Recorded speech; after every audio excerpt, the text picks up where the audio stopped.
Alright, I was saying you be akwa na inform Bramege TV and platform we eso. Dr Nyaho Tamakloe I expose NPP. Any Dr Alhaji Bawumia. Omwa ayo madwin se omo di Dr Bawumia ebehye NPP for kon so omo mpe o. Je ombe bia no ebe favor omo no. Abusia ene Dr Nyaho Tamakloe edi nsem bi ababontin and for review security bi wache di ntia eni kwanse Dr Muhammad Bawumia assign ebeye flag bearer for NPP in 2028 election. Mempese be kase bebre yenkone yenkoti owura no nsema odi to dwabra Kesben omo eko ne office exclusively omo ne ekoye den meeting. Sorry, omo ne koye interview. Yenkoti nseni bi yakoba yebeto aso. Morning. I guess all is well. Well, I'm fine. Nice. So when you wake up in the morning, what happens? You do exercise, you look at what? You listen to the news, what exactly do you do in the mornings? Well, at the moment, I'm not attending to normal duties as I did years ago. I'm what we call retirement. Okay. So I don't really rush over issues. Okay. Unless I have to be at a particular place for a particular appointment. And many times some of the appointments are connected to football or family issues. Now, I thank God I'm still active. I turned 83 recently. Wow. So I'm not a small boy. Many a time when I tell people, they find it difficult to believe it, but I'm 83. I turned 83 in May, 7th May. Yeah, 7th May. That was the day I launched my book.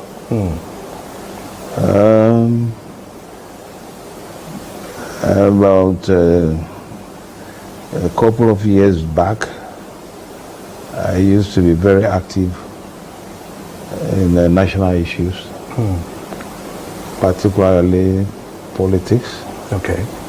But that I've toned down a bit. Why? I would say I toned down a bit because, toning down does not mean that I wasn't commenting on national issues. Okay. I did comment on national issues, but I wasn't playing the role of a partisan politician. Okay. I played the role of an apolitical figure. So, in politics, a lot plays role. A lot. The personality of the politician is so important. How he appears, how he talks, how he comes into the public domain, how the public looks at him. When Nkrumah was around, I was a little boy, but I remember. You see him, he has that imposing personality. So you know that this is a leader. You follow me? His executive, the executive of his party, were equally men of substance. Kojo Bosio, Keye Gbadama, Tari Adamafio. I mean, these were people in their own, so you see them, you say that these are leaders. It wasn't young people who have just left university and they ran to do politics. And within a couple of months, if not years, if not months, start acquiring property. It wasn't so like that. In fact, it's interesting. I have left a key name, J.H. Mensah. Yes. These are formidable leaders. A man like J.H. Mensah, when you sit down with him and you are talking, you know that you are learning something. Who were then genius under them. You follow me? Well, do we have that now? was no bickering, there was no quarreling, no street fighting for position. When we are going to have elections, no one, you won't see money anywhere. No, there was no money involved in anything. So, Doc, what do you think has brought all these challenges? I mean, for instance, if we're saying the crop of leadership that we have now in the party is not what you see as leaders, is it a fact that people are not ready to come out, quality that you're looking for, or the party has lost quality in terms of leadership in general? I won't say the party has ever lost quality, no. You see, we got to a situation, especially for the past 12, 15 years,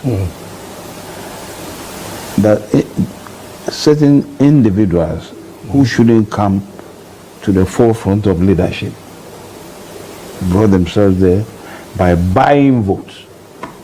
Okay. You know what I'm saying is true. We saw it now, even openly on the television. Vote buying. Otherwise, there's no way they could have been leaders of the party. I think you follow me? And that was not how the party started. The party started with men of integrity, people with personality and command. For which we don't have now. No, we don't, I mean, at the moment, who is the leader of the party? Even nobody knows where the chairman of the party is. The national chairman, I know him personally. I've never seen him. He used to come to me here. It took him years to become national chairman. Yes.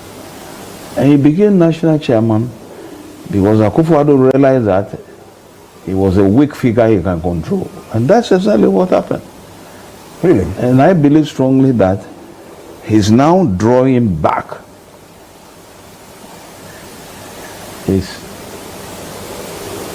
himself, feeling he's guilty and he has disappointed the party, the tradition of the party. Nobody sees him. Recently I read he wasn't well. Yeah, the family wrote a press statement. You don't write such things. In politics, you don't do things that way at all. The family shouldn't have done and that. for instance, if there's going to be an important meeting and he will come and say, he will send a letter, I will come and say that he's going to see to his business. You don't do, the moment you see such things, you know that there's a problem with the leadership. How did you know he's the weak figure that Daniel Akufo-Addo would have used? You see, our party has been formed in such a way. It was nicely structured. The national chairman of the party is the most important figure in the party. When we pick up a presidential candidate, it is the duty of the national chairman, together with his executive and others, including ordinary people in the party, to campaign for the person picked to lead the party as a presidential candidate to win elections. When the elections are held and we win, then of course the head of the party is the chairman still. Well, the president will have a lot to do, like it happened in Kufuor's time. Yeah. But they work nicely together. In instances, you can have the general secretary attending cabinet meetings. Yes. Now, where we lost elections, by our constitution, the national chairman of the party is the one who is in charge of the party, not a former presidential candidate. You see, these are things that the young ones should know. When someone is talking about things, these are the issues. And look at what is happening now. That an executive that led us into opposition is trying to what do you call it? abuse the constitution that we have, and come out with a structure that is being built from top to bottom. But would you want to call it an abuse? Because this is where NEC have you met. I'm even wondering whether you were even part of the meeting that really, transpired in talking about the top-bottom approach, just as you heading towards that. This is a meeting that is held by the National Executive Council. No, politics is full of intrigues. You follow me? It's full of intrigues. And what is going on, any experienced politician knows what, and the reason why they are doing that. Why are they doing that, Doc? Look, you have failed terribly to maintain the party in government. Look at the results of the party. Look at the election results. It's shameful. So what a political party like we started years ago would do, first you see to the internal problems. What brought us to that low level? That's what you look for. You make sure you have, as once I discussed with President Kufuor, you go to the grassroots. They claim they did one. Yes, I was just about to say it. Professor Michael Quay. You follow me? You've seen the report? No, Michael Quay, if you have experience in politics, I must say that. And you have headed such an important organization. You have written report. You've given it to the National Executive and whoever is concerned. I believe strongly that the causes of our defeat must be made public. You want to see it as public? Absolutely. But that's the only way you learn. If you start for an examination and you fail, you look for past questions. Yes. And when you study the past questions, when you try the exam again, you see that you are within the confines of exactly what you are expected to do. What is the point in keeping the findings from the general public? And some of the findings that I have heard are so clear. So let the people know. You don't have the report. They work towards it. You don't have the report. You said? You were not served the report, right? Well, I heard about a few things, but I have not seen the report. The report itself, okay. I have not seen it. Would it be that one of the things in the report is what they are trying to, see it happening, the top-bottom approach, kind of? Because some of the reasons they've given is the fact that one of the major reasons that gave issues to the NPP was the fact that the presidential elections was one of the problems, one of the big problems that the NPP had then. So the presidential side brought us down. The presidential election. Exactly. Well, if that was what brought us down, then you find out how to solve it. It tells you then the question and the person that we pick was not up to the position that it should be.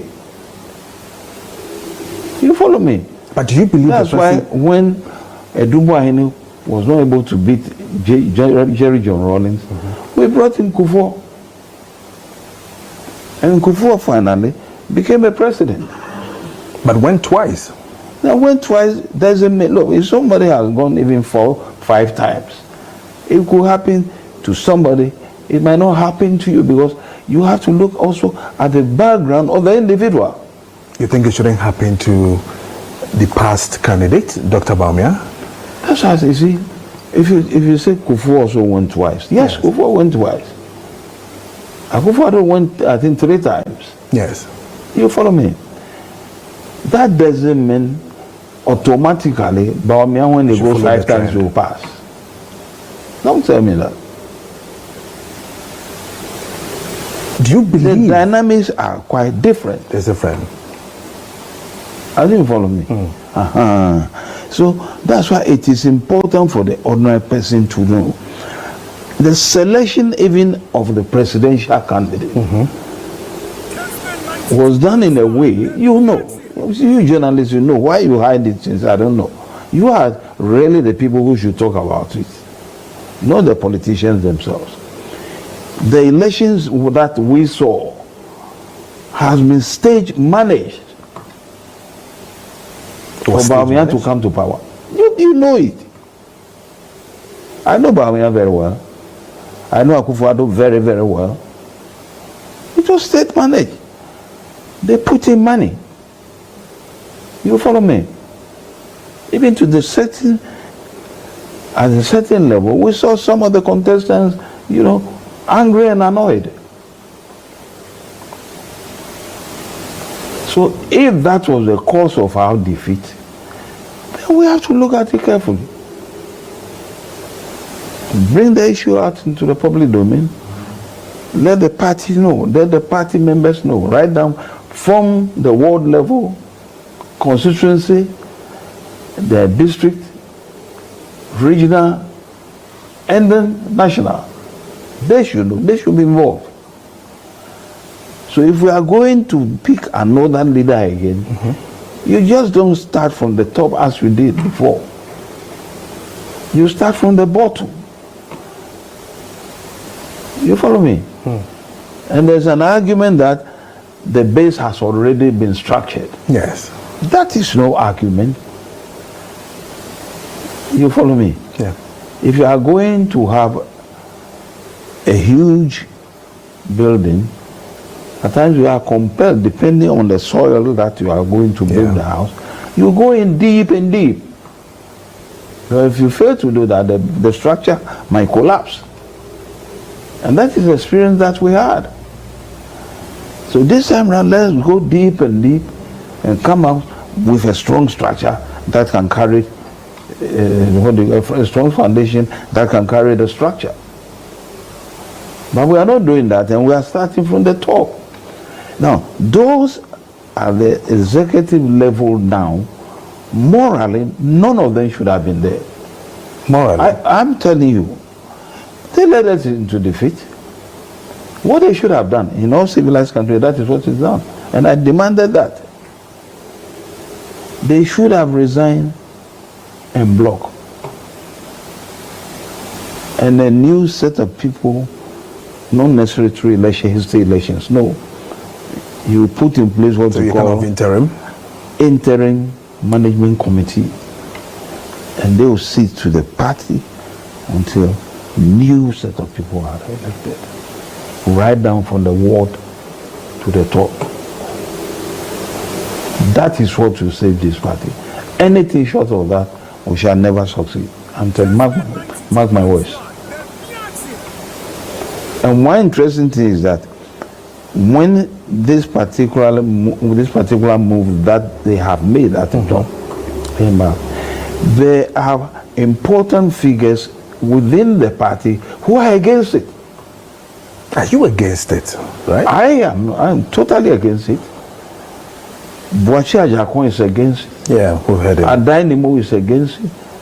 I don't want to be a president of this country, but these other individuals have interest in leading this country. I think recently I've heard Kennedy Japan also against it. Well, there you are. These are people who have interest in leading the country. So the moment they come out that they disagree, you just calm down. And you go back to what we had before. But now if they force their way, I'm telling you, the party will be totally destroyed. But the likes of you and our former president, John Ejekun Kufuor, are all around.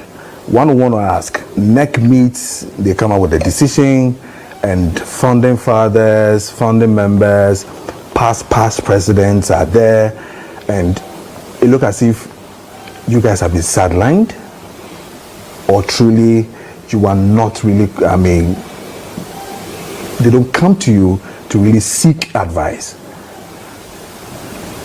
I told you from the beginning that if you get to a certain stage, I wish you met some of these old characters, people like J.B. Danwood. Yeah. Oh, you will love him. He speaks freely, and that is what some of us learn. I don't care whether you get annoyed. I will not abuse or insult you, but I will speak my mind freely. I have on numerous occasions told government 8 years ago that we are going the wrong way. I know Akufo-Addo very well. We are going the wrong way. Right from the word go. The number of ministers we put in place will tell you straight that this government will fail. Now look at the economic mess that we left. So I'm not speaking as an NPP man that some of you will respect you. I'm speaking as a Ghanaian. You follow me? Yes. Look at the mess. The mess we left. It's a fact. It is there. The country that we handed over to the new government was broke. You know it, I know it. So the more I ask, is it that you... So when you talk about advice, yes, Akufo doesn't take advice. I'm telling you. He doesn't? I'll give you a typical example. There was a time there were crises. Some of you really don't see some of these things. Now listen to me very carefully. Okay. There were serious security problems. And I'm telling you, some of us, our concern or worry always has been walking into the hands of the military. Not that the military will come. We shall ourselves give ourselves over, walk into their hands. Okay. It's way and summer. Dr. Nyaho Tamakloe enso ediaba abontin na asemo easy MPP for the I will say omutie de honhom kakra asafo see ya na 2023 empanyfo ukrum ha ese omuadaje advice party no empanyfo ukrum ha ekasaye consistently, frequently, empanyfo tufo, empanyfo chira bakose, empanyfo chira niemu dintia wase Bawumia lead party no. But enkofo binum so ayo madwin se system no omo aiden omo hijack system no enti se mu pew nipa ba kwa ye adwin se de ne ba de nothing can change the topic or nothing can change the situation. Yeah, the nebeba. This time around, sa niyama na sa kwan na so eno munama omo eden faso asadi Dr Bawumia asan aba mu asan de naba abedi party nanim bio na bibia meka yetufu na se wantia kwa antia de ebia this time around the party no enye 38 oh, it will get below 35 or below 30 and the honum and I'm doing se party no apro atete apansam eti yeka na se montia me comment section mu se nkofo edi papa na tema de papa na ka na kware ade papa na pese Bawumia be president na do you think so automatically no Bawumia be flag bearer or be president and they think 2024 and in Kamino ka se na 2025 we president. It is not automatic. Se papa no ebedi party nima obetimi ayede abeye president and ne niema bi a waye ne nsim bi a wakeka kra no eno no Ghana for esan ehudu on it against him. What I say, how can he just become a president like that without a nsem okaye okaso obeye na unyanye what me mecho na say na Kingsley Nyako yenko kwada so member of parliament and some other MPP communicator and NDC communicator be a clash. Good morning Ghana aye awudu momoro ni show no so what I say na wuti nsema mo ade atodwa na je se nyensem ketewa wate ase Tema Oil Refinery debt. Tema Oil Refinery debt ekada ho enye ka ketewa. Ama Ghana ana Kwame Ghana eyare hosem yenkoni nti analysis ni bi na ebesro se bra conversation ni koso na so de comment atom kama e bibia etimi akoso kama na bibia etimi ayeden agina na akwan so ntie nse ni bi se de esifa e ko bebeto aso. Joining me this morning for us to kickstart our conversation, which hopefully would be a very productive one and a very great one, is the man who is a professor, an associate professor, Kingsley Nyaho, who is the MP for Kwada. So he's here with us this morning. Good morning, sir. Thank you very much for joining us. I'm doing very well. It's always a pleasure to host you. Yeah, thank you, my brother. You're a fantastic man, and our viewers love you. Yeah, thanks. When you are here, they are happy. You look good. Oh, thank you. Let me thank I was told you were coming here, so I had to look my best. Yes. Let me thank the viewers for this positive compliment. Okay. I'm grateful. So it's an associate professor. Yes, yeah. An associate professor in what exactly? Psychology. Oh, psychology. Yeah, that's my area. So I'm mainly into psychology and education. These two areas. Okay. Yeah. Okay.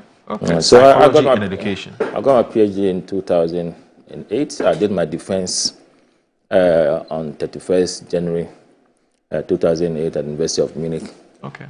And I was employed by the University of Ghana in 2008. Okay. I started on 7 July 2010 at the University of Ghana. And I rose to the rank. So in 2012 or so, I applied to the rank of senior lecturer, and I got it. Then 2016, I applied to the rank of associate professor, and in 2015 academic year, I was privileged to have one of the best researchers for the School of Social Sciences. So then I applied. So some issues, and I reapplied. So in 2018 that I was promoted to associate professor. At that time, I led the University of Ghana. So because of some back and forth, the University of Ghana Council gave me that honor in 2022, I remember in December, but it was backdated to 2018. So technically, I got to that position in 2018. Okay. Yeah. So, so that's it. When I went to the University of Ghana, I gave myself 10 years to be either associate professor or full professor. That was my goal. Okay. So I started working so hard at it. And I had a mentor there, Professor Matekole, who encouraged me a lot. So I was very active when I was at the University of Ghana. Okay. So we worked so hard. I couldn't get to the ultimate full professor, but even though that was the goal, I had two full goals. 10 years' time, I should be at the professor level, either full or ASO. So I'm happy I got the ASO. Probably if I should go back again before my retirement, then I can still pursue that. Otherwise, I'm happy at where God has brought me. So is it late to pursue that ambition of becoming a full professor? Since I'm out of the university environment, okay.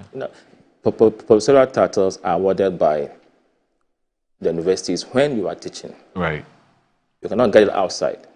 So when I hear some individuals call themselves professors because an institution and a university has conferred on them without teaching, it is not done anywhere.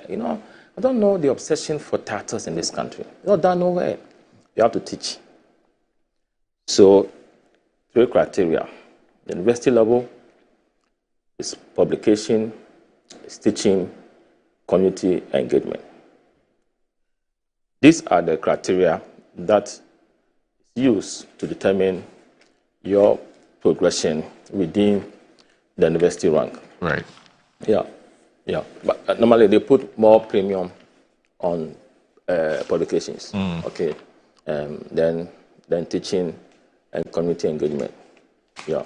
Okay. So you know, to be in that environment before you can get it, and when you go on retirement, if you acquitted yourself so excellently, then the university can confer on you the status of emerita if you were a female teacher at the university, and emeritus if you were a male teacher at the university. So that's how it is. So lecturer, senior lecturer, associate professor. When you are in active service, when you are done, then you can be emeritus or emerita. But let me ask you this. I'm wondering, I'll need some education on this. First of all, why have you stopped teaching? Is it because you are now an MP? And if you're now an MP, what does the standing order say with regards to persons like you? I mean, can you combine teaching with your work as an MP? There's a committee in Parliament. Yes. Committee on Profit. Yes, Committee on Profit, yes.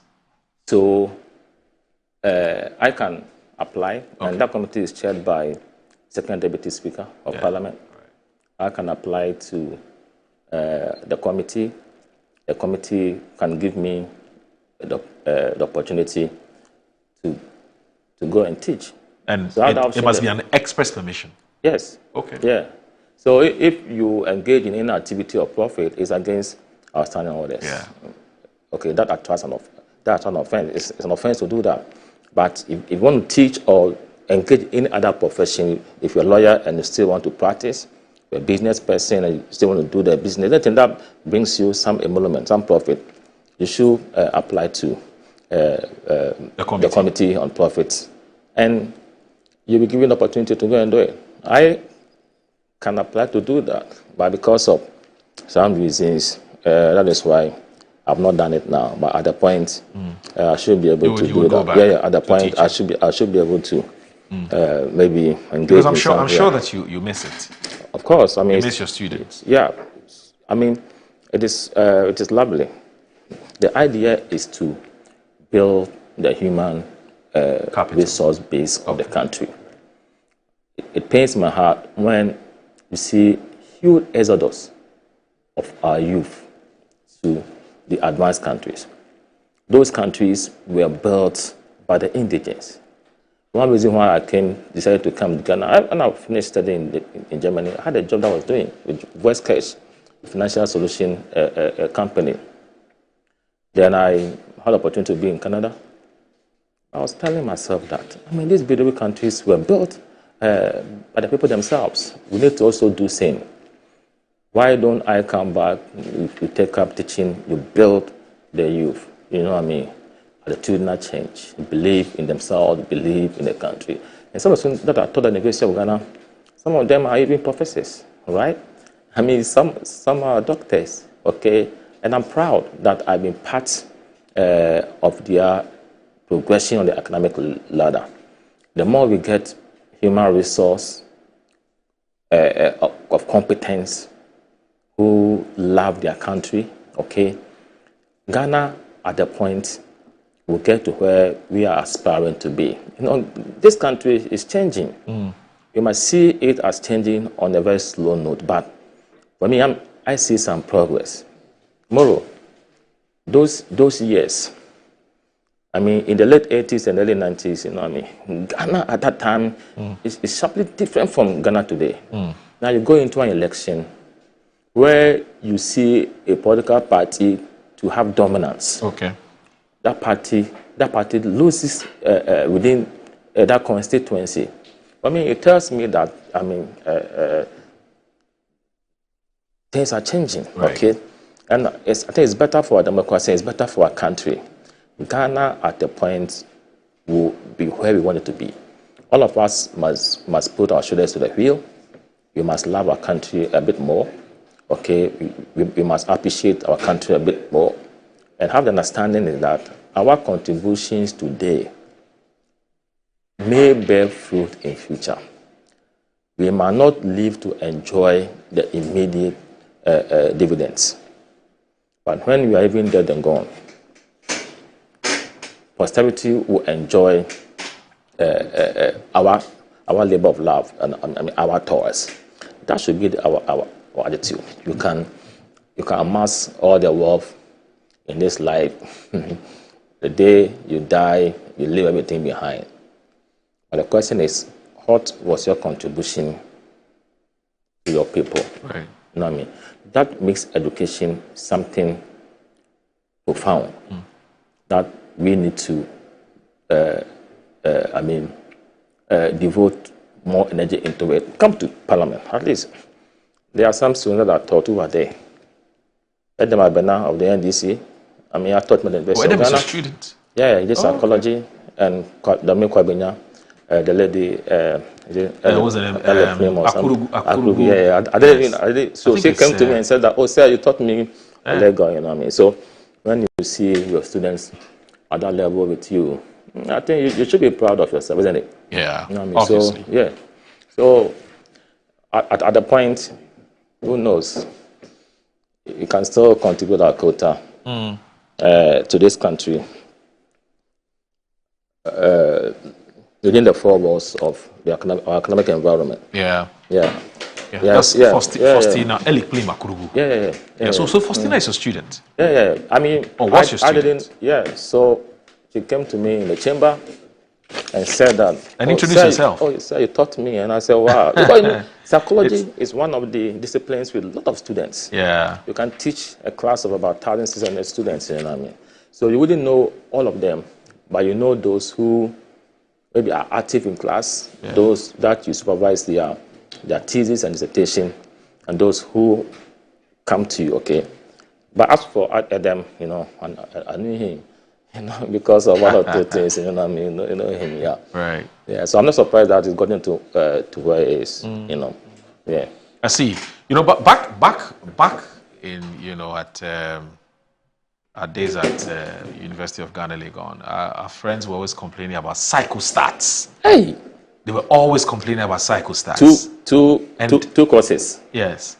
Psychostats and Biological Foundation. Yes. They were always complaining. Psychostats is a level 10 course, and Biological Foundations is a level 200 course. Right. You know what I mean? And these are all core courses. So you cannot escape. You don't have any option. You cannot escape. You have to I tell you. So students have issues. So if you even get a C, a C in Psychostats and Biological Foundations, then it means that you did well. Yeah. But as an associate professor in psychology and in education, I'm wondering what the nexus is. What's the relationship between education and psychology? Okay, so, you know, psychology is a broad discipline. Yeah. With sub-disciplines. So if you take psychology, you have those who specialize in clinical psychology, those in industrial and organizational psychology, right, those in neuropsychology, social psychology, educational psychology. So it's just applying psychological principles, okay, in certain spheres of life. So neuropsychologists deal with neurons, human beings, you know, your nerves and all that. The psychology behind that, okay, and those clinical psychologists also devote themselves, you know, some clinical issues, health-related issues. Does psychiatry come under clinical psychology? Yes. Psychiatry. Yes. Comes under clinical psychology. Yes. So they also, so one core course at the University of Ghana or in psychology programs is abnormal psychology. You know what I mean? So all these things are studied there. Right. So if you take educational psychology, you are just applying psychological principles in the area of education. That's it. That's what it means.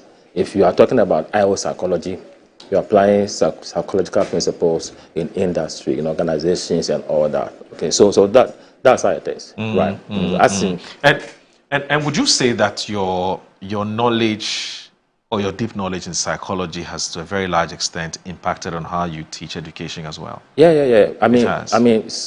So in education and in general sphere of life, I try to apply the principles to help me adapt well in any environment that I find myself in. Okay. When it comes to adversity, how do I use the psychological resource to help me cope and manage? Okay. How should I use it in dealing with, relationships and all that? So, psychology is a very important, broad, important discipline. And when you go to school and you are taught, you should be able to use those theories and the principles to guide your life. And otherwise, you obtain no knowledge. Knowledge that cannot be applied in real life situations is dead knowledge. Okay, so yeah, in this country, for example, when people are invited to events, when the time is 8 a.m., they'll show up at 10 or 12. This is a bad attitude, bad habit, and this has to change. You hardly see me attend an event late. Go to Parliament. When I go to Parliament, I'll make sure that I'm there on time. So, if you don't do that, you are missing a lot. Productivity is going to go down. When you are in a hurry to do something, you can make mistakes. You are going to an event, you are late, you might overspeed, and it can end your life, or you can have some unforeseen negative occurrences on you as an individual. Okay, so all these principles that help us to change our behaviors, we need to ensure that we implement them and enforce them. I'm talking about consequences of one's actions. Okay, yeah, you go to work late, nothing happens to you, you always go late. But if you go to work late and there is a severe consequences on your lateness, next time you'll be very careful, because you know that when you go late, either your salary or your day wage is reduced or you are punished. But in this country, nobody cares. 10 a.m. they come at 12, nothing happens to them. And if this continues, can there be productivity in the country? Can there be meaningful transformation in the country? It cannot. Okay, so we should be bold. Before I end this, you ask all those that I taught at the University of Ghana. I taught there for 8 years. I won't even miss a class. And I'll make sure that I come to class on time. If you come late, I won't let you enter the class. I give 10 minutes respite. You stay outside. You won't come. And at the beginning, the students didn't like me. Somebody told me that every morning when they stand for my lecture, they'll be insulting me. But 2 years later, some students came to my class, came to my office, and they encouraged me that intervention of mine was helping them. So I continued. I didn't stop. So the students who at the beginning didn't like it, later realized that it was something good and positive. And this follows me anywhere I go. These are the intentional interventions we need to put in our workplaces, in our homes, to ensure that this country is functional. You go to UK, you go to the US of A, Germany, you go to where you don't go late. Because you know the consequences. But here, nobody cares. You know what I mean? It's not troubling. So we should be able to exhibit more patriotism. You love your country, you love your job. And I think that we should be fine. So here you're talking about mindsets which have to change. Yeah, and if you have to change... My good friends, Stignamo and Stika, will say mind revolution or mental revolution. And I think that it shouldn't be just by words. It should be actionable. Actionable. Yeah. I get the point. But I think from everything you've said, I get the sense that at the very... basically, anybody who ventures into the teaching profession must get some knowledge in psychology. Yeah, because it helps you to be more effective. Not only teaching. Because I'm using teaching because you see, I think teaching is at the is at the root of almost all our problems. Yeah, like, See, if we get the teaching right, cutting so edge. you're talking about mindsets change and so on and so forth. Once we get the teaching right, because you must start from, you know, the basics. You know, if we catch them young at the formative level, once they go through that, you know, a transformation, mindset transformation, it would reflect. That is why in our educational structure, we need to devote more resources, more investment at the preschool level. Yeah. Unfortunately, we're doing the opposite. At the preschool level. Yeah. Preschool level. That is where the foundation is needed. I know. Because if you're able to give them the needed skills and attitude, then they'll grow with them. Yeah. I was privileged to be a teacher at the basic level. Yeah. So my 18 junior high school, I went there was only one teacher, pupil teacher. Can you imagine?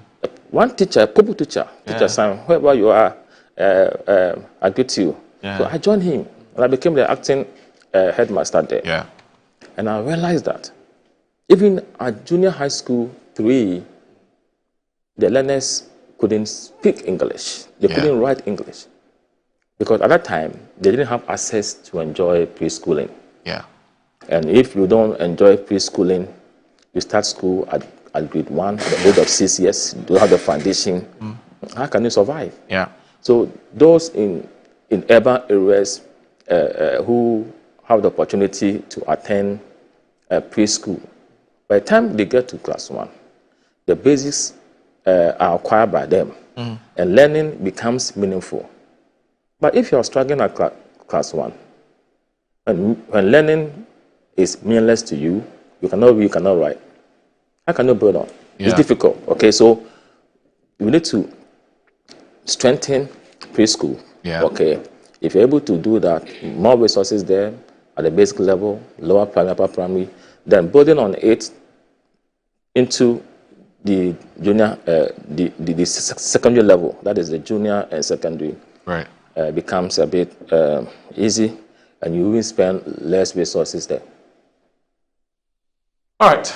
Also joining us for this morning's conversation, it's the MP for the people of Sa'anarago. Yes, he's the man, Ataisa. He's a chartered accountant, and he's a very hard-working MP for the people there. They like him. Good morning, sir. Thanks for joining us. Good morning, and How are thank you? you. Oh, we are doing well. Small. You look good in your suit, though. Prof. This is actually the first time I've seen him wearing suit. Oh, I wear.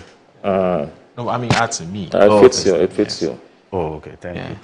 Okay, so let me say good morning to Prof. I was just listening to him and learning more. Yeah. At least, in fact, I don't understand sometimes when our leaders, we travel outside the country and we see how things are done elsewhere. And the difficulty in us changing the mindset of our people towards patriotism and development of our nation. So I associate myself entirely with the submissions made by our humble prof here, and to say that we must as a country seek our development as a collective, irrespective of the field that you find yourself. Yeah. It is just attitudinal change that is not happening. That's why we still have Galamsey. Recently I was in Paris and we had a meeting with the United Nations Environment Program. Okay. And what they showed us was that people don't even know in Africa that is bush burning also accounting to climate change. Yeah. And even human activities, illegal mining and all those. People don't know the end effect. Like, they haven't felt it. People, yes, they can say Galamsey will cause this, but the person hasn't seen the end effect. So the causal effects relationship, people are not used to it.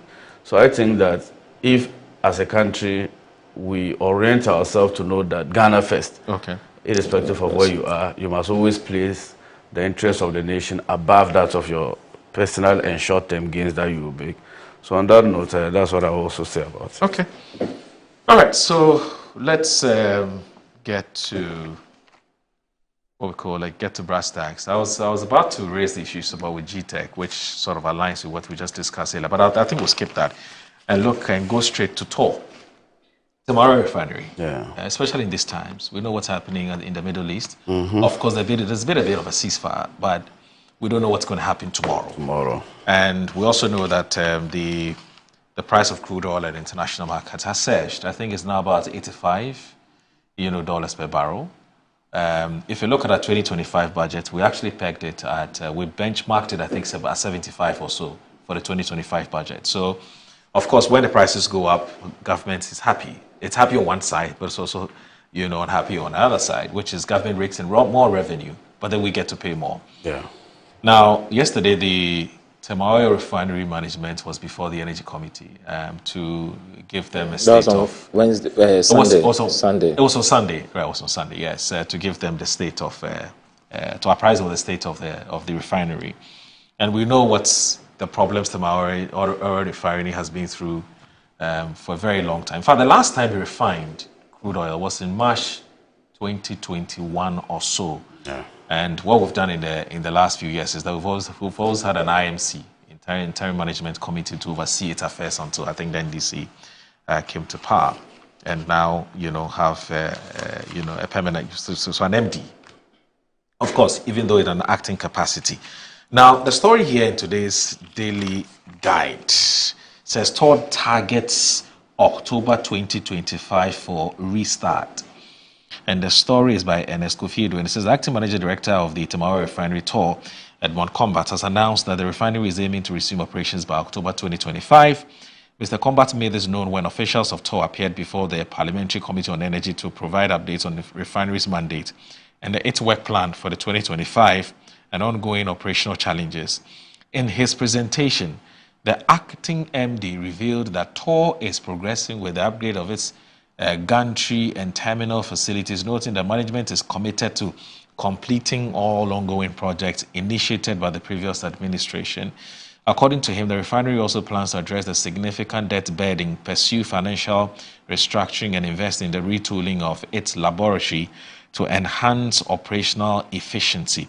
Mr. Combat sees the opportunity to appeal to the committee for assistance in resolving some of the pressing challenges facing the refinery. These, he mentioned, include the restructuring of Tor debts with the ESTLA receivables, converting government debts into equity, reinstating Tor's share of the ESTLA levy, allowing Tor to participate in the primary distribution margin, and also securing representation on the Lakan Committee.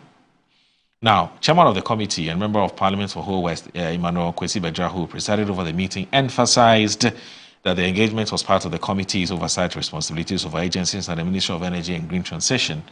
And that's it. But there's another aspect of the story which was not captured by the daily guide, where it talks about Tor's indebtedness, which is now ballooned to about $517 million US.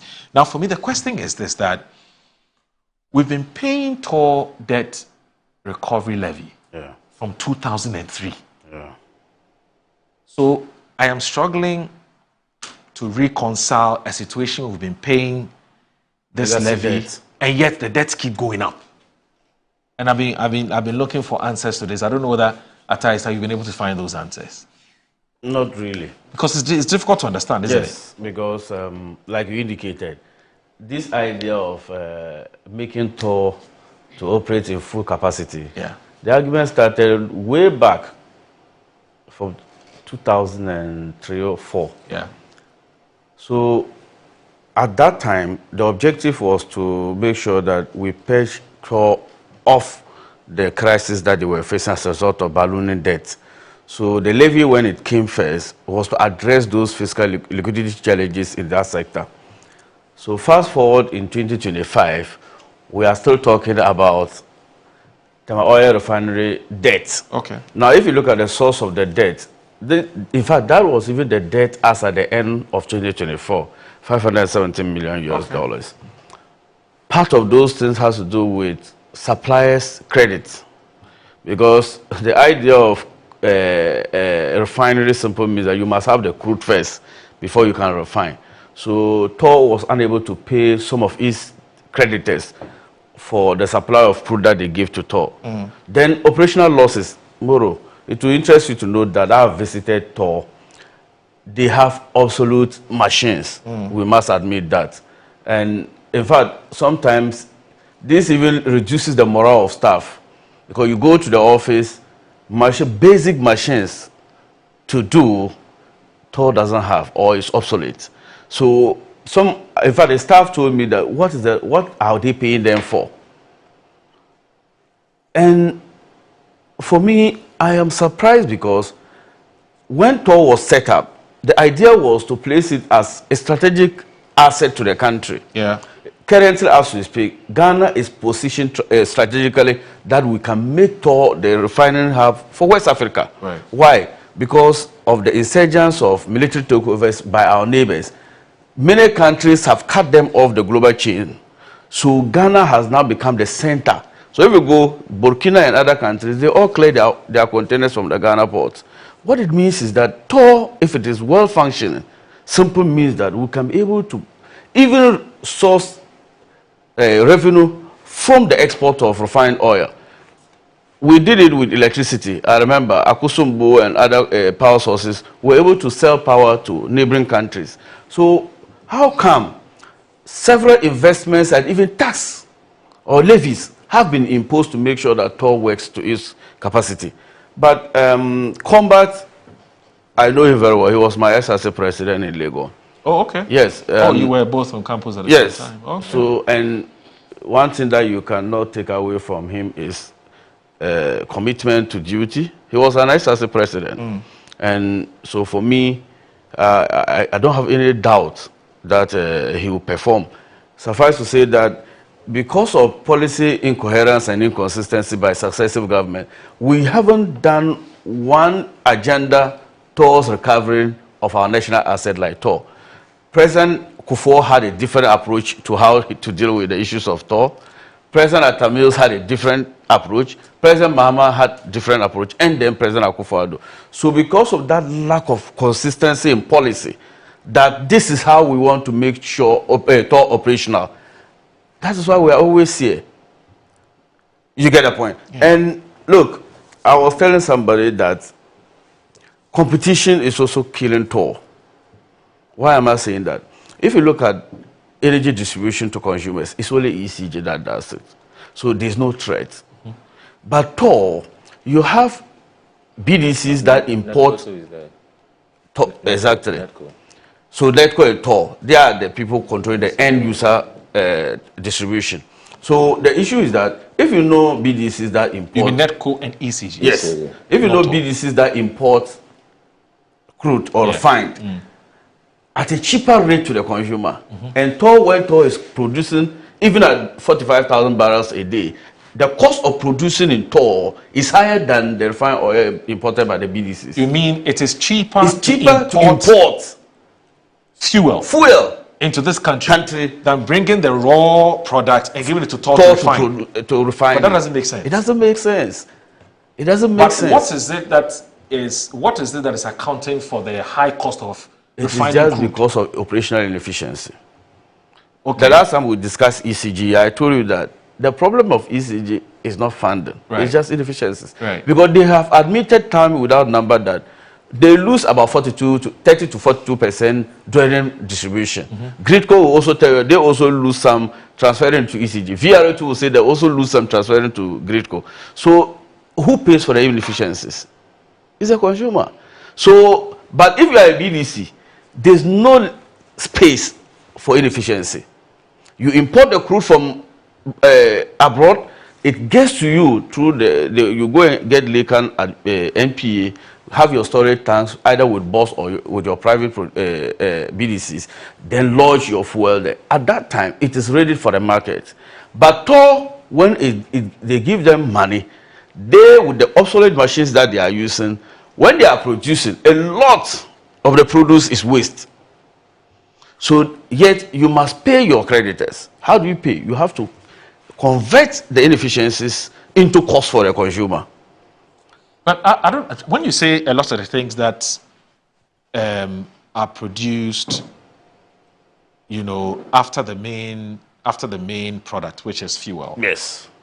is refined, goes to waste? I don't understand, because there are byproducts like kerosene, you know, bitumen, No. and then I don't know. That's not what. Oh, that's not what you're talking about. Okay. So when they say operational inefficiencies, okay, it means that in the process of the production, yes, you are unable to achieve the maximum benefit the country can get as compared to what other competitors can do. Okay.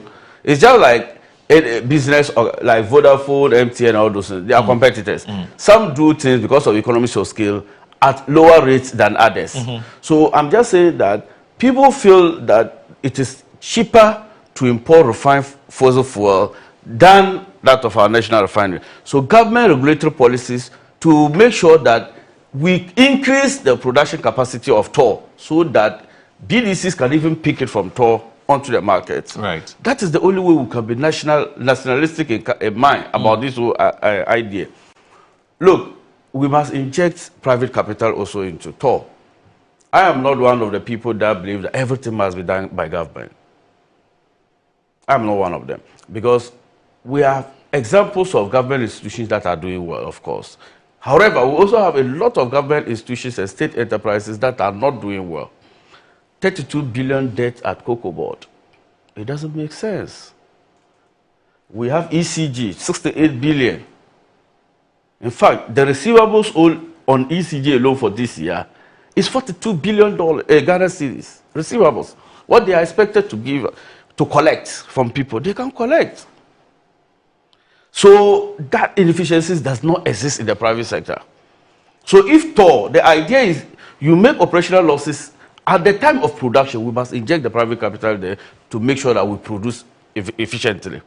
If it is also at the time of export prices to the fuel stations, we must inject private capital there to make sure we've actually by injecting private capital, you are asking that we divest it. Exactly. But this matter has come. I mean, it's been on this card has been on the table for a very long time. I agree. We've debated it every time. In fact, every time it comes up, CSOs kick against it because they say the strategic importance of TOR would make nonsense of it for us too, because it would increase the operational cost, and if you increase the operational cost, it defeats the very purpose for which TOR exists. But the good news is that Ghana is gradually moving towards green transition. Yes. So even the over-reliance on the whole idea of fossil fuel will come down. Right. That's number one. Right. Number two, but that's in the medium to long term. That's what I'm saying. Number two, we have existing best practices in Africa and beyond. Right. How is Dangote doing his refinery in Nigeria? So when people tell me that it is difficult or it increased cost of production, like I earlier said, it is as a result of private operational inefficiency.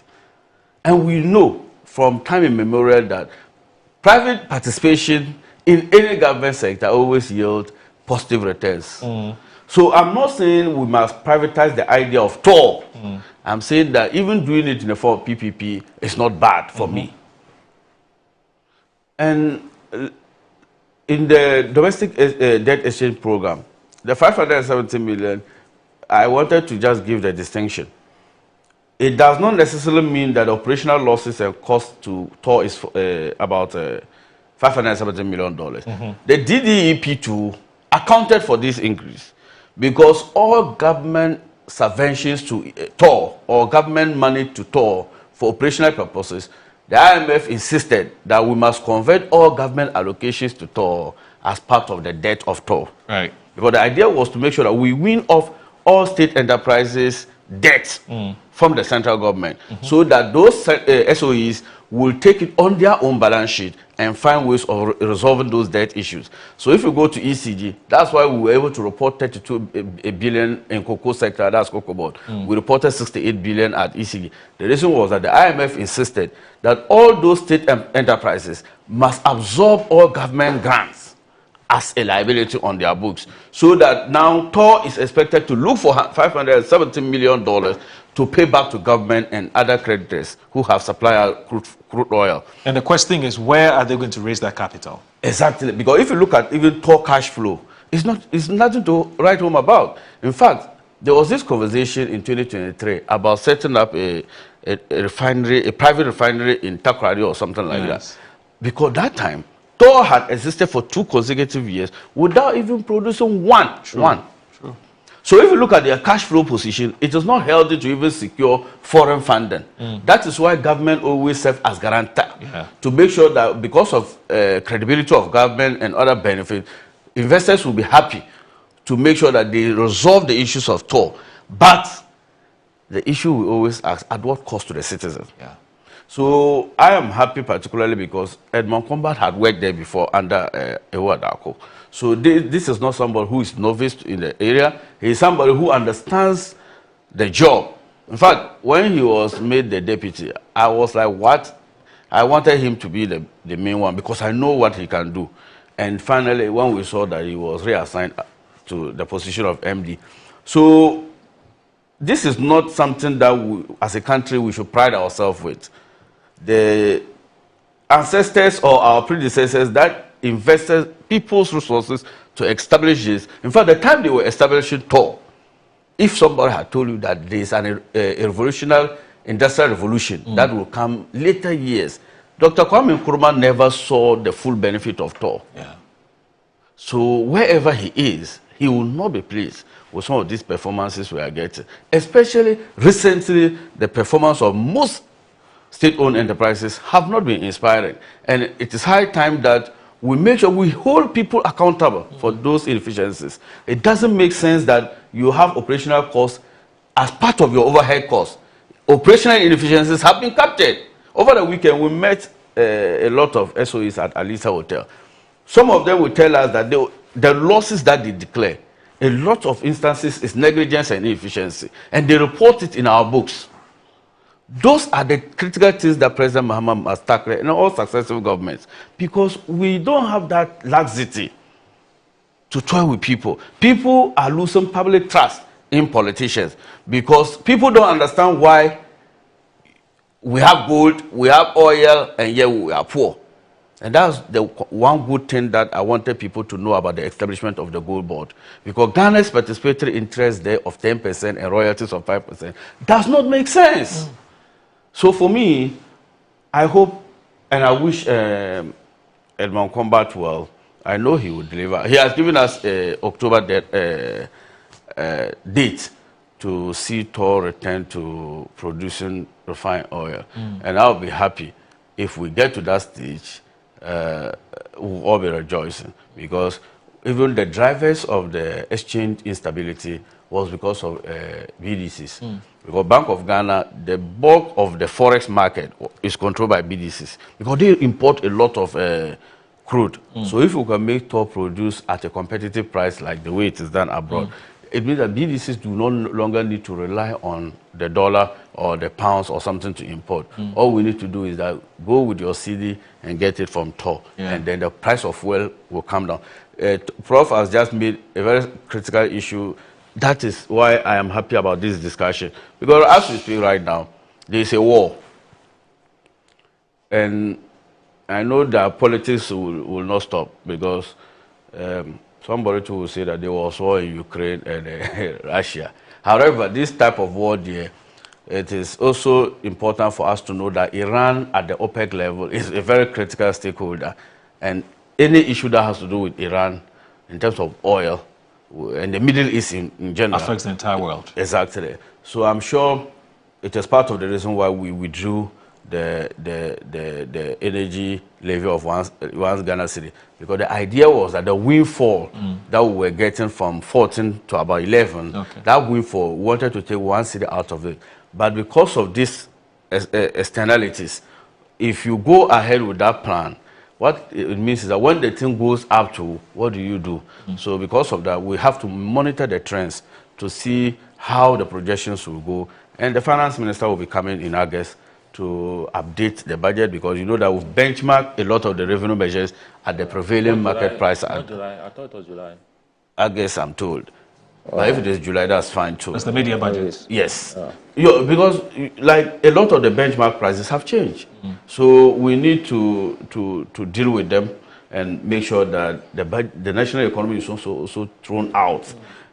You get it? We had just come, we benefited a lot of things. You can see S&P ratings and then other Fitch and all those people. As we speak, government is raking in $10 more. Exactly. In addition to what they had. Exactly. They had benchmarked. So, yes. So we need to revise the whole thing and also incorporate the demands of the striking. Because the thing is, budgets are made based on certain assumptions. Exactly. So if those assumptions are no longer hold, economic ceteris paribus, all other things being equal, so that ceteris paribus. Yes. Anyway, so I've been looking at Prof. Before you come in, I've been looking at the reasons that the management of TOR has been giving as to why we've racked up this debt. And you say it says that in an engagement with the Parliamentary Select Committee on Energy at Senchi. So you're absolutely right about the Sunday meeting.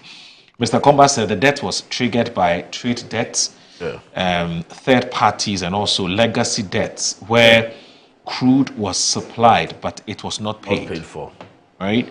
Now, there were times that the Ministry of Finance in the past had given some funds, and I'm quoting Combat himself based on what this particular online portal has written, is that there were times that the Ministry of Finance in the past had given some funds to TOR.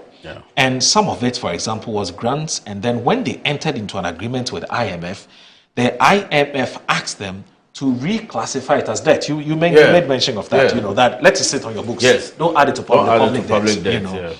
And it says, so those things have accumulated to that amount of money. And I think that the last time TOR traded, some of the trades were not hedged. Okay, so once it goes up, you're affected. It comes down, you're affected. Whereas if you had hedged, there's some level of consistency. Now, it says that Mr. Combat and officials of TOR had appeared before the 17-member committee chaired by Emmanuel Bejira to brief them on the program and work plan of TOR this year, as well as the challenges it faces. I'm one of those who really would want to have a look at the work plan. I want to know how we do not get back into this situation we find ourselves in. What really is the plan? What's the strategy? Perhaps Combat is your friend, eh? Yes, we can easily get the work plan. Yeah, we'll get in touch with him. Once they met the parliamentaries, he used to be a friend, but now he's not. I don't know. These days, well, I'll look for him. I'll look for him and try to get a work plan. We need to get it. Ghanaians need to share in that work plan so we can all monitor and track how things are going. So that we don't get back here again. So let me just finish with this. And it says that Mr. Combat said there was a lot of exposure which led to the current debt of TOR ballooning. But we're here to make sure that that is stopped. You know what I said earlier? That is stopped and it is not repeated again. And he told the committee that President John Dramani Mohammed's agenda had been to revive the economy. He said one of the things that the president had been talking about was to revamp the TOR. He said since 2019, the residue fluid catalytic cracking, this thing, we've heard it, it's always been idle, had not been operated.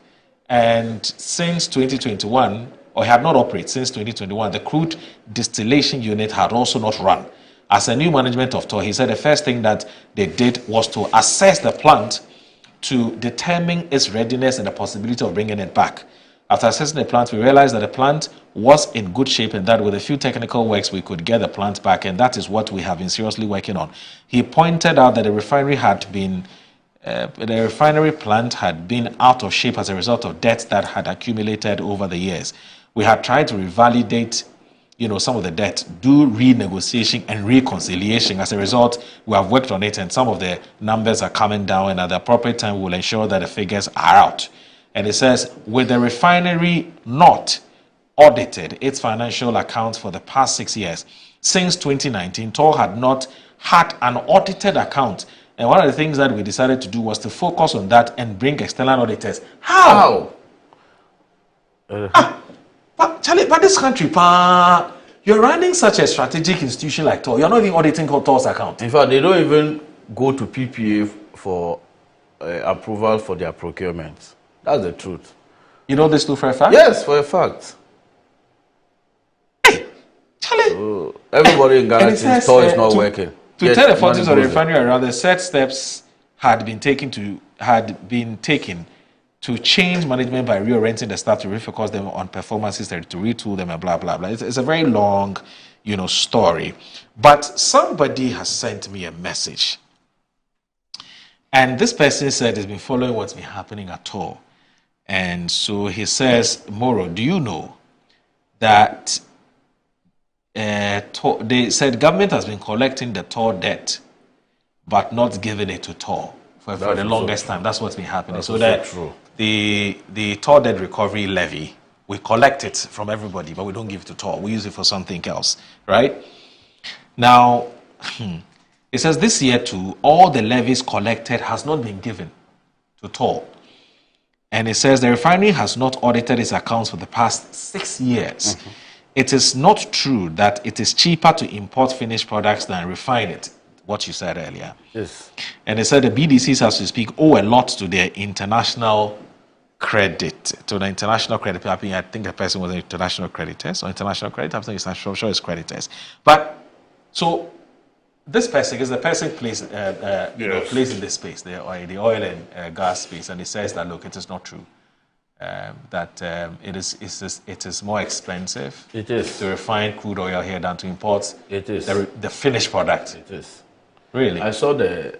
I don't want to go too much into it, but I saw the cash flow presentation that was made. Okay. And then with our African average, and we know how much it costs to produce 1 barrel of crude oil into refined oil in Africa. We know the average in dollars, and Ghana was almost even number 8 highest. We're part of the 8 countries with the highest production rate. And then when you look at the African average as compared to that of Europe and Asia and other continents, in fact, Africa one is higher than all of them. Okay. So it is better. And you know what? Maybe they don't. He didn't avert his mind to is that the Bank of Ghana provides a hedge spot rate for the BDCs to import and bring. Yes. So all these taxes components that we always talk about, once we have a stable exchange rate, if it comes, whether you produce locally or not, those tax and levies are all imposed on refined oil. But the truth of the matter is that the cost of production, the cost is so expensive. It's expensive. He should know that economics of scale will always tell you that when you are efficient and your organization is that large, production cost comes down. As we speak, who pays for the inefficiencies during production? Who pays for that? The truth of the matter is that TOR is not being audited or doesn't have an audit account because operational capacity is zero. They don't produce anything. So what do they want them to? But the problem I also have is that budget has always been extended to them. So what's the use of the budget? I was fortunate to be part of a discussion at the finance committee where we requested for audited financial accounts. Even for 2023, they told us that it wasn't ready. They haven't been audited. So for me, this is also part of the reforms that I want to see, to make sure that we increase transparency and accountability at that level so that Ghanaians will see the real effect of their expenditure and make sure that monies are not just thrown into companies that do not bring results for us. Okay. All right. So Kofi Kapito has been monitoring the program and he has he's expressed some very interesting thoughts. Let me read that to you. He says that, good morning, Moro. My issue, you know Kofi Kapito, Consumer Protection Agency. He says that my issue is we started paying toll recovery debt and it's now called legacy debt. Legacy debt. What I want to know is how much is the total amount? Now, Kofi, so Edmond Combat, right? That's his full name, isn't it? Edmond Combat, yes, is the acting MD for TOR, tells us it's $517 million US, but it's still being audited. Yes. Yes, it's been audited. So the figures could either go up or come down. Okay. So you would have to wait for us to get the figures. But it says that how much of it have we paid so far? We haven't paid anything. And how long is it going to take us to finish paying? That I want to know. We all want to know how long is it going to take us for us to finish paying. So that's it. So, Prof, what do you think? Moro, so let me greet our viewers and my constituents from Kwadaso. So the petroleum agencies under the Ministry of Energy and Green Transition met on Saturday and Sunday at the Kosombo. I was there. Oh, you were there? Oh, okay. I'm on the Energy Committee. Oh, you are part of the Energy Committee? Yeah. So isn't it interesting? The man is here. Yeah. So after in the morning of on Sunday, we met with Petroleum Hub Development Corporation, then Bust, then Tor. Was it Dr. Nyaho himself was there? Yeah, he came. He came. And the boss guy, Afeji, some young guy. It's called Afeji Awono. Yeah, I'm told. That's Professor Awono's son. Yeah. Yes. So when boss was about completing, I left. So by the time I came back, Tor was about finishing. Okay. So Edmond Combat, and I saw the figures. So for me, the story at Tor is a sorry one. The $517 million debt, as captured at the end of the 2024 financial year, was not surprising to me, knowing the issues at all over the years. But what he also did say was that they decided to do some reconciliations, renegotiations, and validations. And as at end June this year, the debt of $517 million US dollars, yeah, had reduced to $440 million. And that the validation is still ongoing. And they are hoping that they should be able to make some further gains in there. But the debt starts from around, if you go into their books, 2009, 2010. In fact, they owe Sahara, they owe GNPC, they owe Bust, host of them. From 2009 to 2023 or so. And my major worry is that, because Edmond, as Issa said, I mean, he looks promising. He looks promising. You mean Edmond Combat? Yes. Okay. He looks promising. After your interaction with him? Yeah, I mean, I could deduce that he has a fair knowledge and appreciation of the issues. Later, I heard that he used to work when Wadacom was the boss over there. Yeah. He made a plea to us for the committee to help them to restructure their debt. In fact, Tor is even owing GRA to the tune of $13.6 million or so.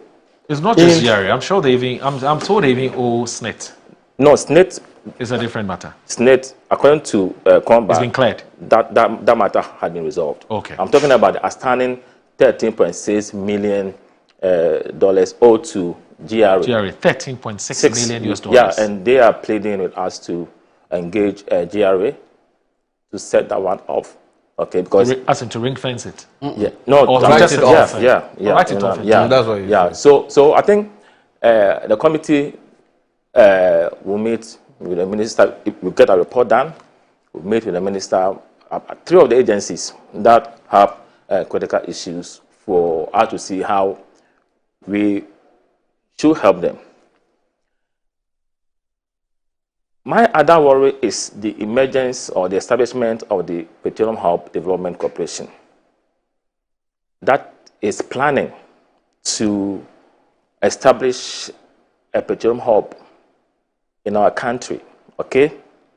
It's planning to have about 3 refineries, each of them with a capacity of 300,000 barrels a day. So if you're able to get all these 3 on course, then we are talking about 900,000 barrels per day. You mean the petroleum hub? Yeah.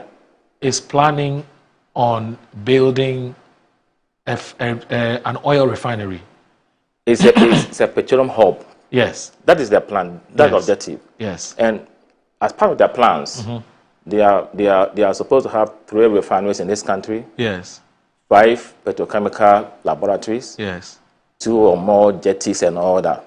And I'm saying that their capacity is going to be more than the capacity of Tor. Tor is now doing 45,000 barrels a day, but now they are saying that because they'll be able to modernize some of their equipment, modernize some of their terminals, okay, and upgrade some of their laboratories, they can do 60,000 barrels a day, okay. But that one is subject to getting the crude distillation unit in operation.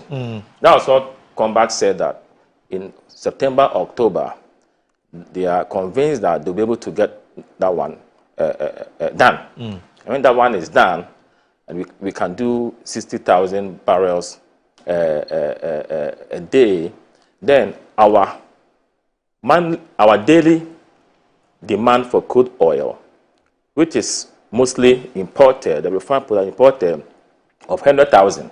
If we can do 60,000, then we have a deficit of about 40,000. And for me, that makes sense, okay? And when they are also able to deal with their residual fluid catalytic cracker, which can also help us to transform residual product into, for example, premium gas oil, and also LPG. These sound good, but how are we going to get the resources in dealing with their debt, find them some money to get all these good ideas done? And again, we're also having the Petroleum Hub, which has a bigger and larger ambition and prospect.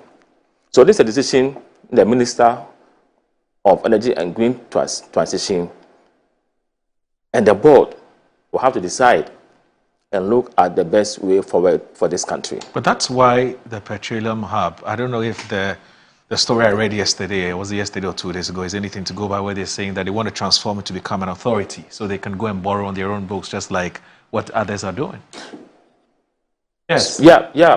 I mean, I'm sure they told you that. I mean, these are fantastic ideas. My question to them when we met at Alisa, I think also on Sunday, was how are they convincing us that it's not going to be a white elephant? Yes. Okay, because you can. It's a very legitimate question. And we are going to invest about $60 billion in 3 phases. Okay, huge money. You start looking at competition within the sub-region, okay, and also global competition. How are we going to survive? But they have a beautiful, progressive financial model. I mean, that is okay. But how do you juxtapose that with Tor?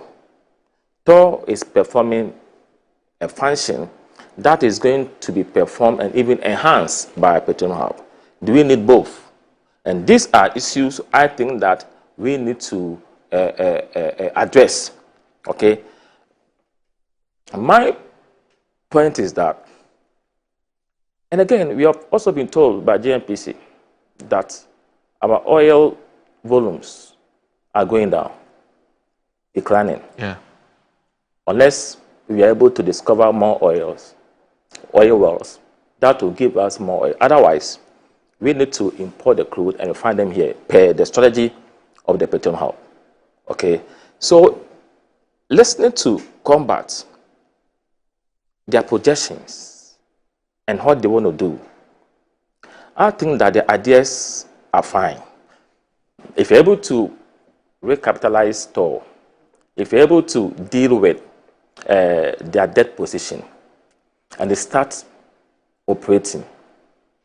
What I disagree with him was when he said that inefficiencies have not been part of the reasons why Tor is where it is, but because of our inability to import crude oil. For me, I disagree with him on that. You cannot tell me that inefficiencies are not part of the reasons why we are where we are, okay?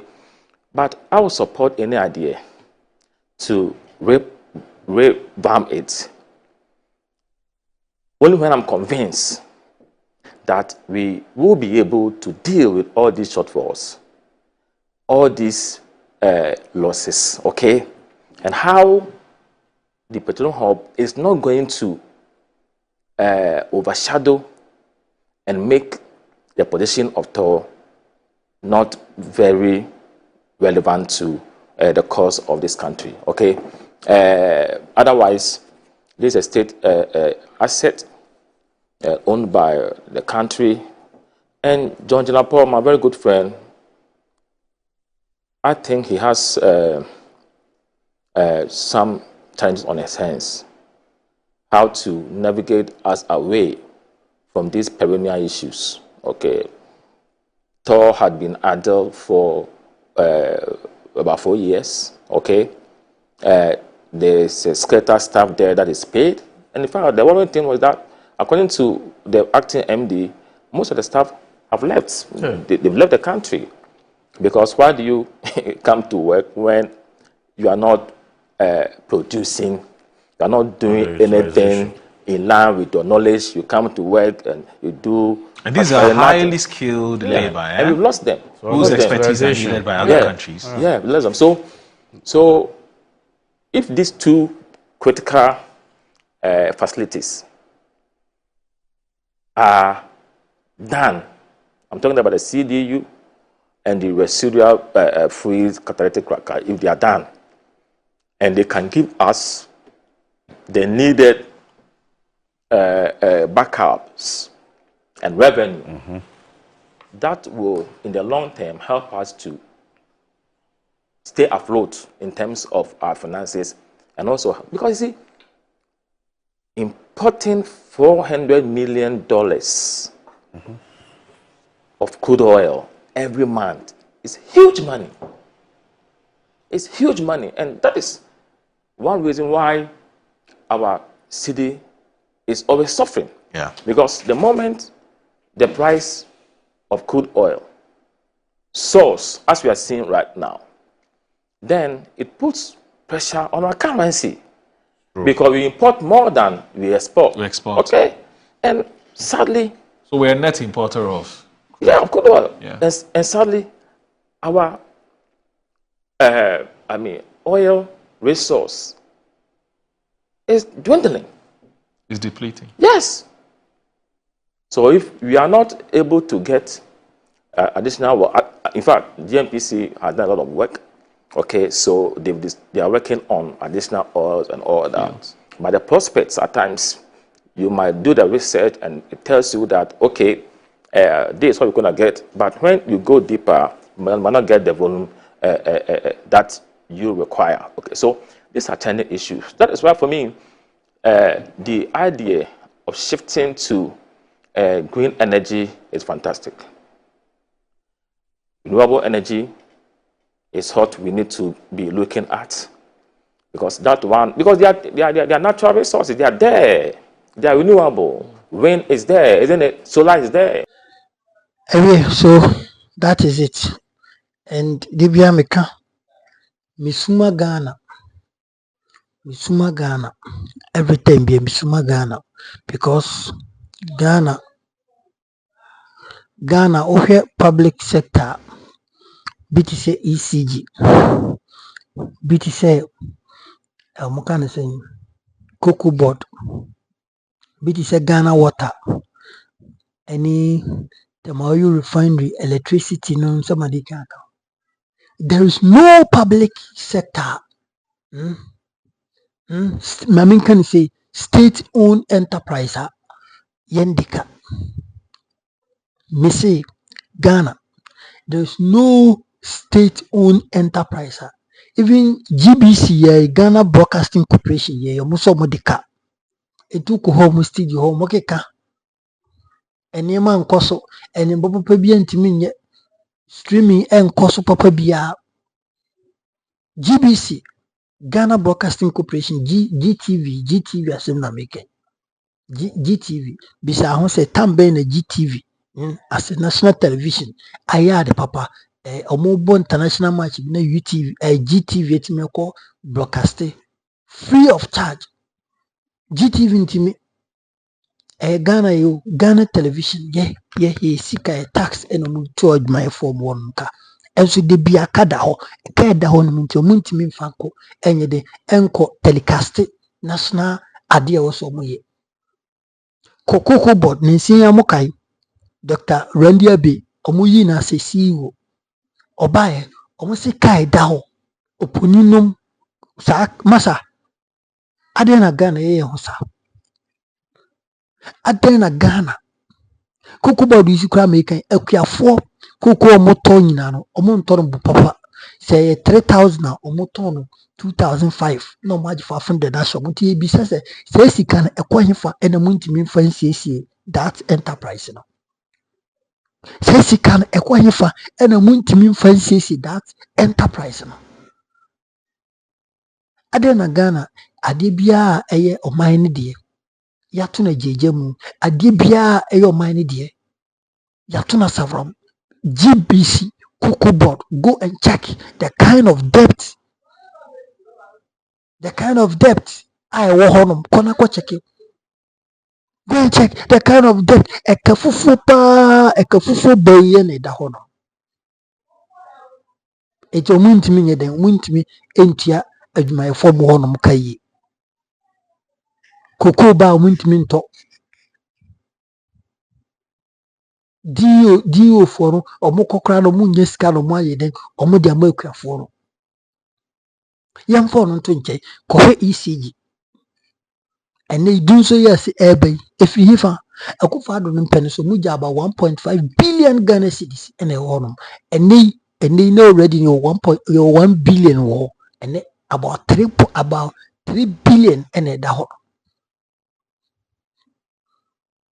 about 3 billion and a yeka you rajo mahama ka say G levy energy sector levy ebano na ojun say edin na ojun say tax on be JD say levy nana debi a tax omo edi beto fuel at aye de power plant no tax omo be jiji bia ye den ato hono de tuaka but Iranian any Israeli war no start you know and near my chances in bo kosoro hono na no munya abotesi no tax we de to so be we Ghana for be kai ma eti yenya abotare ne yenhwe de bebie be kwakusi enti no no ye ka che Ghana for ne kan ye no matiase that is the reason why that energy sector levy was suspended ye kan de-levy that is the reason why that levy was suspended eti Ghana kwa de ne high I state owner de yo man japade na eka eda hono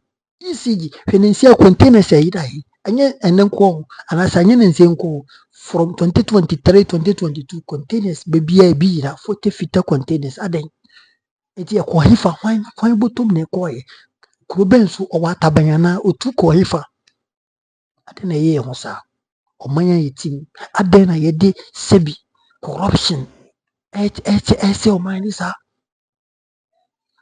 Tema Oil Refinery. Go and check. Sadia we yura president, the blessed memory of yura John Fifi Evans Atamos Yankopon Fani Kresi Papa no 2012 or stormy or honum.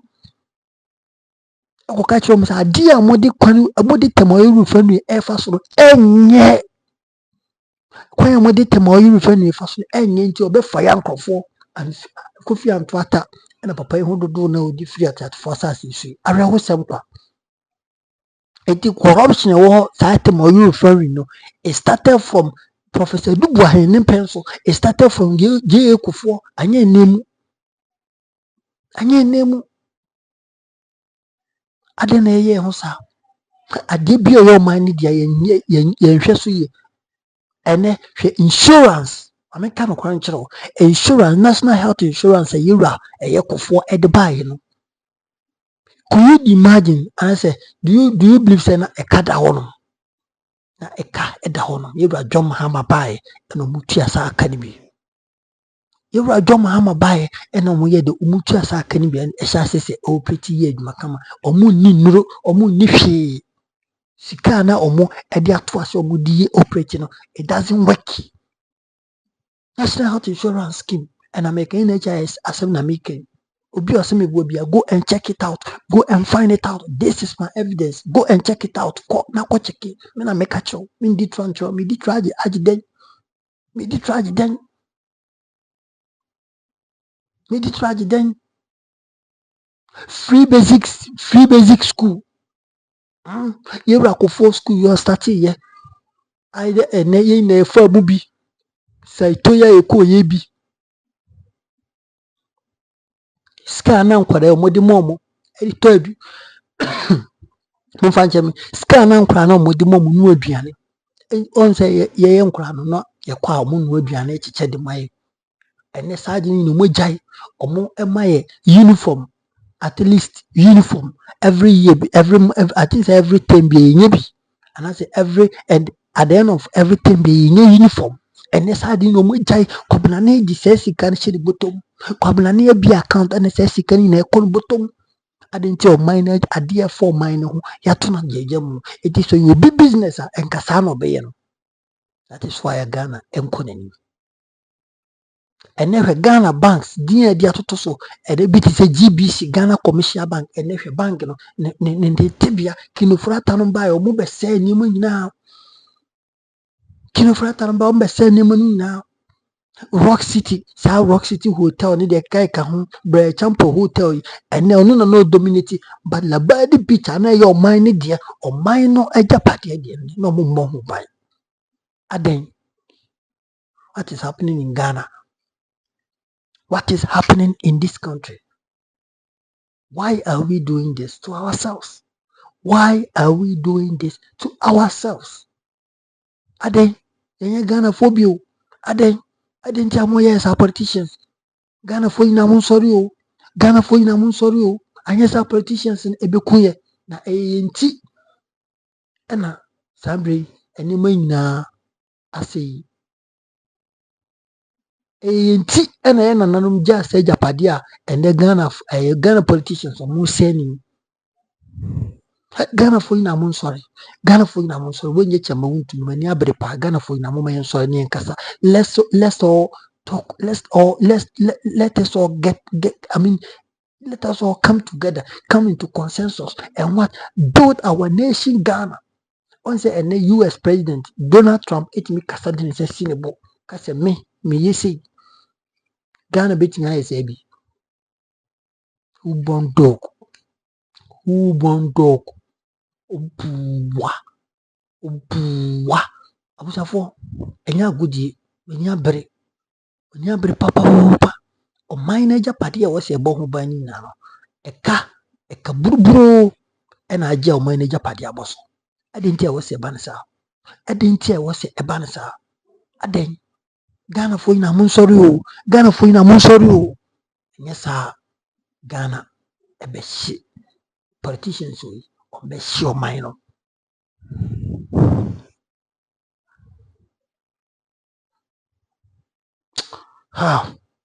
raho I mean for we see hanum e you number what authentic platform we get TV me so subscribe na wa like it mo di na wa share na foforo nya bi ahwe fa comment it bye bye.